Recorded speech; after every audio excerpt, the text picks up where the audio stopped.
Airport officials say 25% of flights were canceled Tuesday compared to 95% on Monday. There have been many delays as airport officials say that operations are still getting back on schedule. I've heard that the conference I'm going to has been affected as well, with travelers coming from the Northeast. Keith Boucher and thousands of travelers at Bradley International Airport and across the Northeast have been grounded by the blizzard.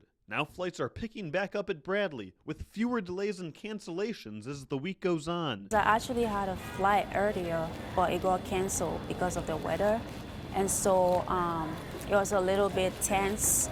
I was lucky to find another flight. Jahil Kiatamba is traveling to Providence, Rhode Island from Minneapolis, Minnesota to visit her dad. She was stuck for hours in Chicago during the blizzard after her flight was canceled.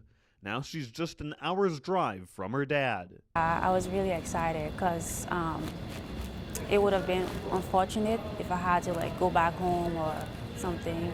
Yeah, because I came to do something really important. For Anthony Cristobal, he's saying goodbye to his family for a second time before he travels to Camp Lejeune in North Carolina for Marine Corps training. I was supposed to take off yesterday, what I heard.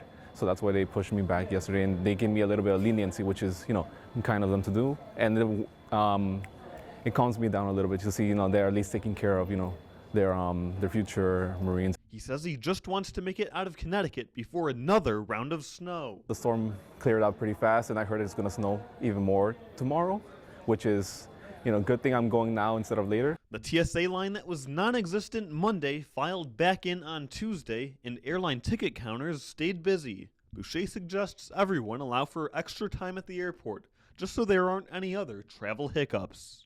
I usually get here with an hour to spare, but today I'm here 2 hours to spare, so I would just add extra time. And delays may continue into Wednesday, so airport staff say be sure to check your airline's app for the most up-to-date information.